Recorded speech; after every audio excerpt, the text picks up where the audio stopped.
Charting Toward Intimacy covers mature topics. Listener discretion is advised. I just don't have time for sex. How in the world do couples in today's modern age even find time to have sex? We have kids, we have jobs, we have all sorts of things to do.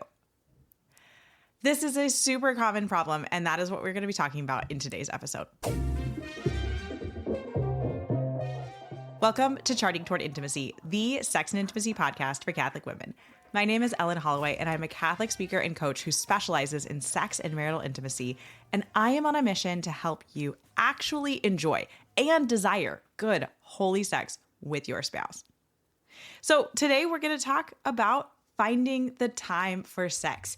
And just before we jump into that, if you hear any adorable little baby noises, it's because the best time for me to record in this season of life is with my 6-month-old on my lap. So that is why there are little background baby noises. All right, this is super common. I don't have time for sex. How do I find time for sex? I feel like I see an email in my inbox once a week with this question, or an Instagram message with it, or every time I open up a Q box on Instagram, there's just like half of it is like, we don't have time. We don't have time for sex. How do we find time for sex? And I want you to recognize something very, very important that we do as humans. We have the time for the things we prioritize. We do. We have the time for the things we prioritize because our lives are very, very busy and we're doing a lot of things. We're doing things that we prioritize. If you are eating dinner together as a family every night, that is a priority for you. If you're not finding time to eat together every night as a family, then that isn't a priority, right? Other things are higher up on the priority scale. You might think that you want it to be a priority, but then think about all of the things that are stopping your family from having dinner together every night as a family, right? It's so-and-so's basketball practice. It's this prayer meeting. It's work always runs late. All of those things are being prioritized higher because you don't have to do any of those things. You actually don't. And so that is where sex comes in, is if you're not finding time for sex, it's not because you don't have the time. It's because you are letting other things go higher up on the priority list than sex. So I want you to think about it this way. Mass on Sunday is a priority for you. We recognize that this is an obligation that we have as Catholics to attend Mass every Sunday. Now, if a friend of yours invites you to brunch on Sunday morning, and she invites you right when it's normally when you go to Mass. Let's say you go to 9 a.m. Mass and she's like, hey, come over to brunch at like 9 o'clock. You have two options. Your first option is that you're going to decide to go to a different Mass time and you're going to follow through with that, right? You're going to say, oh, well, you know what? I really would like to go to brunch. Maybe I'll go to Mass at the Vigil Mass on Saturday evening. Or actually, there is a 7 a.m. Mass that we're going to go to, right? Or the other option that you have is that you don't go to brunch. You recognize the necessity for you to attend Mass on Sunday or at the Vigil on Saturday evening, and you make it happen no matter what. You make it happen when you're traveling. You find a Mass. I know I'm constant whenever we're traveling, like a couple of days before we leave, or maybe just like if it's a long trip, just like at some point during the trip, I start Googling like where we're going to be on Sunday and where all the Catholic churches are. And I look for their Mass times and I like find a couple of options that are going to work for us whenever we're traveling, right? That's something that you do as a practicing Catholic who attends Mass every Sunday. But do we treat sex like that?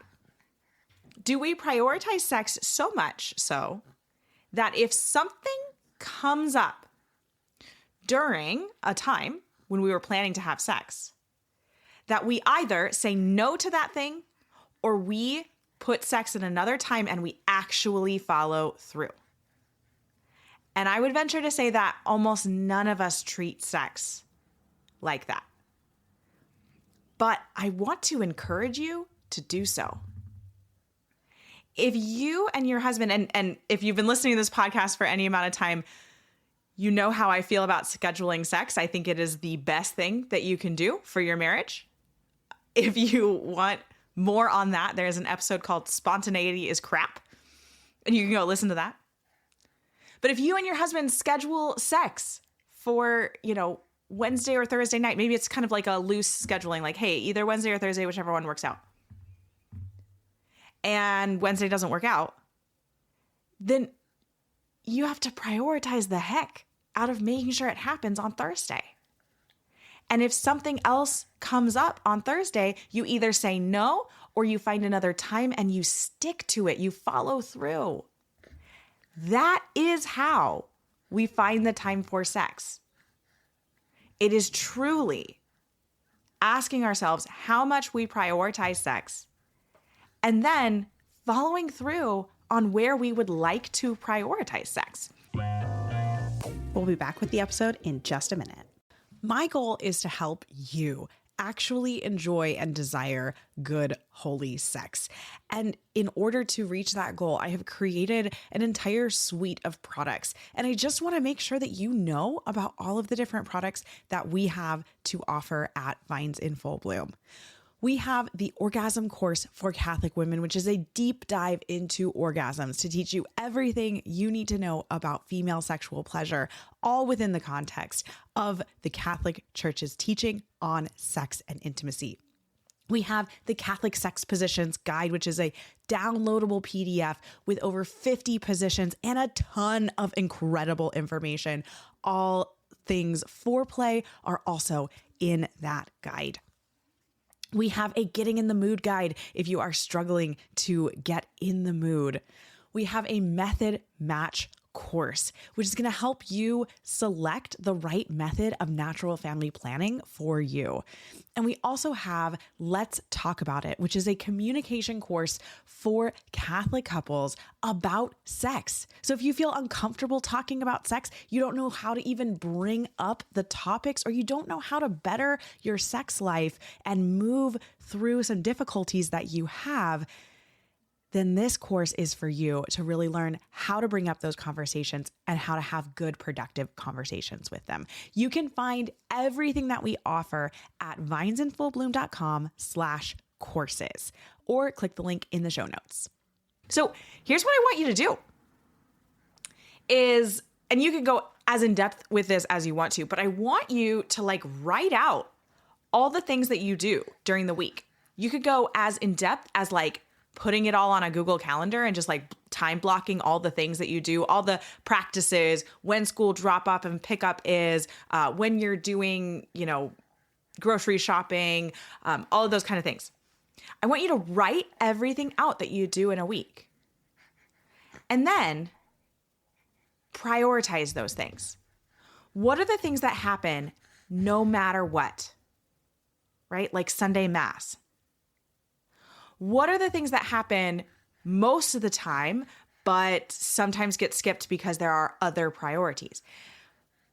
Put a hierarchical list of everything you do in a week together and put sex somewhere on that hierarchical list. Where does it fall in the priority? Is sex more important than basketball practice? I hope so. I really hope it is, guys. Because basketball practice is great, but it's not that important. Find where sex should lie on that priority scale, and then really stick to that. Follow through with it. Make it a priority. And this is something you could do by yourself, right? You could just put this priority list together and say, this is where I prioritize sex. And then just follow through without even, you don't actually have to tell your husband like, hey, I've put this priority list together and sex falls, right below grocery shopping and right above basketball practice. Like, you don't have to say that. But you absolutely could do this together. And I think it would be really fruitful for you and your husband to do this. Like, this might be a really good like Sunday afternoon activity to kind of like look ahead at your week and put this like priority list together. So anyway, you don't have to, like, this can be a personal priority, or this could be a, couple priority, you and your husband. But we have to stick to it. That is the only way that it's actually going to work. Because if you keep telling yourself, wow, we just can't find the time for sex, then that means that sex is being put at the very bottom of your priority list. And I don't think it should be there. I think sex is far more important than a lot of the things that we are filling our schedule with each week. So maybe even take this to prayer time and reflection of, hey, how am I prioritizing sex? Where am I prioritizing sex? And should I be prioritizing it higher than some of these other things in my life? Because sex is really important, and it is really good, and it's so wonderful for your marriage. And so it's vital, really, that we prioritize sex in a way that actually respects the dignity of the act, right? If we're putting sex at the very bottom of our priority list, and we're putting, something relatively unimportant higher than that, then we're not really even respecting the dignity of the act. We're not respecting the incredible graces that flow through the act of sex. We're not respecting God's beautiful design for marital intimacy and marital love. So prioritizing sex is prioritizing your marriage. And I could continue talking about how little we prioritize our marriage. When was the last time you had a date night with your spouse? Yeah. And date nights don't have to be expensive. They can be at-home date nights. But when was the last time you spent an hour and a half just with you and your spouse? And again, it's a priority thing. Right? If you're like, why? But I don't have the time for that. Well, you do. It's just that you would have to prioritize it. You would have to put money toward a babysitter. You'd have to prioritize that money toward babysitter. You would have to, move other obligations out of the way in order to do that. You would have to set work aside. You would have to set chores aside, whatever it is. Like, you actually do have the time to do the things that you want to do. You just have to put those wants higher in priority than the things that you are doing. I promise it is as simple as that. And I know you're probably listening to this and you have so many rebuttals, I don't know. You have so many thoughts in your head against what I just said, but I want you to take that to prayer and let God reveal to you that it truly is as simple as that, as we have time for the things that we prioritize. And God has given you all of the time and all of the capacity that you need. I promise. He really, really has. And so we also need to trust God in that. All right. Go prioritize your sex life. I promise it's worth it. Thanks so much for listening. If you are not already following us on Instagram, be sure to check us out at Charting Toward Intimacy. And if you listen to podcasts on a platform that gives you the option to rate or review, we'd love for you to do that because it helps us spread the word about the podcast. If you ever have questions, comments, or episode topic ideas, please reach out to us. We love to hear from you. You can reach out on Instagram or send us an email. Our email is in the show notes. Until next time.